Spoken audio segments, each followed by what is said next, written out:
I have such a love-hate relationship with YouTube, man. I wanted to be a YouTuber before that was a term that people use. I've been putting stuff on YouTube since I was in elementary school. I love YouTube, but I have a circumstance like this.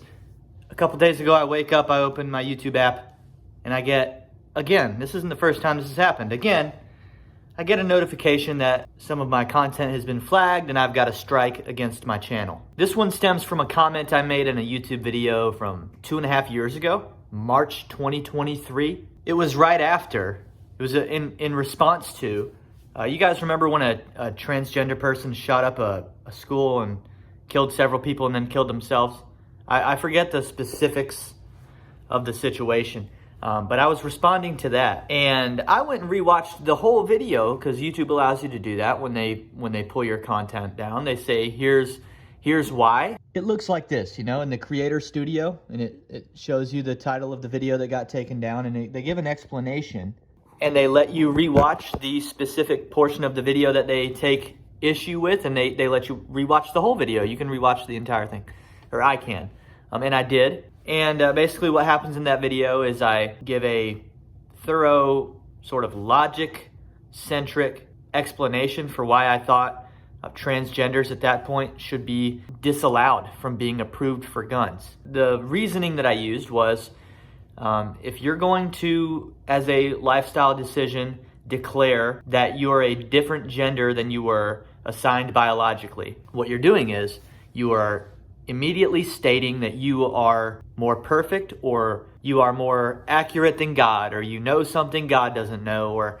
the decision to change your gender is one of saying that you are on par with the Creator, or even more important. And when you do that, it's an indication of how you view it the entirety of the rest of life. You're not just doing that over your own life. If you put yourself equal to or above the Creator of the universe, you think you're more just than God. And that mindset is what puts people behind weapons to take other people's lives, because they think that they're justified in doing so. There's multiple things that are stupid about YouTube punishing me for that take. Number one, what took so long? It's 2025 now. It's almost 2026. It's 2025. So here's my thing about punishing me for content and comments that I made 2.5 years ago, is if you're gonna pick that video out and say this one's no longer allowed, we don't support that on our platform, then you're telling me that anything before that or since you're cool with.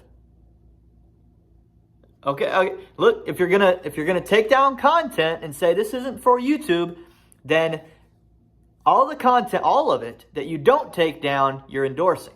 That's what that means.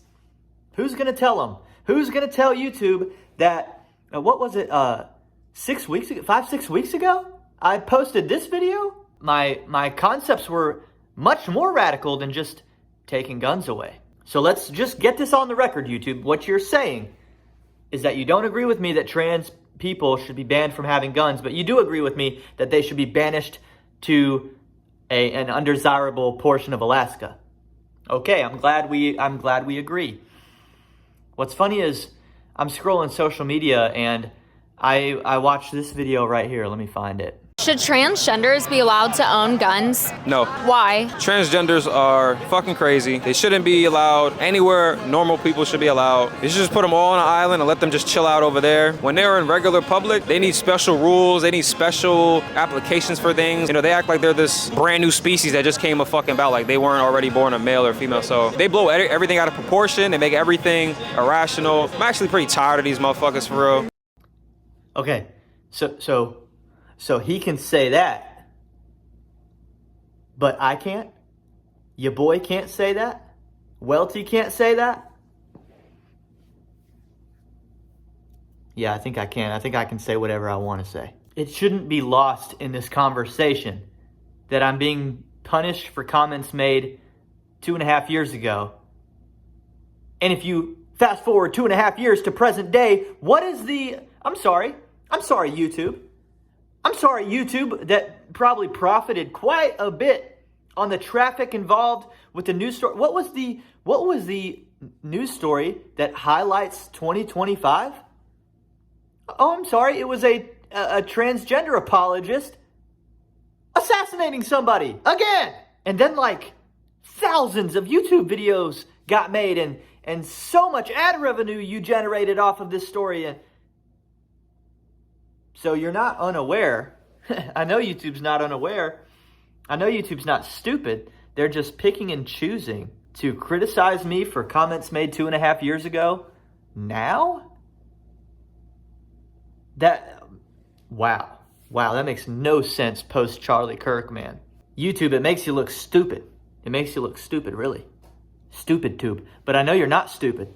I think this is just an indication of corruption and being what will be historically incorrect. You'll be historically incorrect for having done this to people like me. The other day, I'm watching a video of an artist that I really like, whose name is Ren, and he puts out a music video with a couple others, and it's meant as comedy, I think, or satire or whatever. Basically, in the music video, what is depicted is an exchange outside of a gas station where some cash is traded for some drugs of some sort, and on the screen, the text shows up, this medication transaction is compliant with YouTube's T's and C's, which obviously it isn't, but putting that text on the screen as kind of a joke. But the problem is jokes are only funny because there's some sort of truth involved in it. That's what makes jokes jokes. It's like, yeah, it's funny, but it wouldn't be funny if it were just nonsensical. There's some truth in him putting that on the screen, and I just thought, wow, like, you've got real creators, tremendously talented people that are doing things subconsciously with that on their mind, and even if they're sort of mocking it, like Ren and I might do, where it's just like, oh, you're gonna stop me? You're going to take that video off the internet? Okay, I'll make a more recent one and we'll talk about it even further. That's my attitude. But not every creator is like that. Not every creator will do that. Not every creator will do what Ren did and kind of rub it in YouTube's face as like, what are you going to do? Some creators will just not create, and that's when humanity suffers a tremendous loss. The effects of that will manifest over time. Over decades and generations, that has a very bad effect. I still love you, YouTube. I really do. I have big plans here on YouTube, but you owe me one now. I'm kind of honored that you punish me, because people that don't matter don't get punished. You only get shadow banned or content removal or strikes against your channel if you're having some sort of an impact. You only get assassinated on a university campus if people are worried about what your long-term potential is going to be. And I'm honored that YouTube has identified me as somebody that they're going to have to slow down. It means I'm onto something, and I'm going to keep going. YouTube just had to pay out over $20 million, something like that, to Donald Trump for giving him problems years ago. So YouTube, honestly, keep giving me problems. That way, a few years down the line, I can just hammer you for $25 million. And in that case, we'll call it even. But yeah, you're going to owe me one day, YouTube.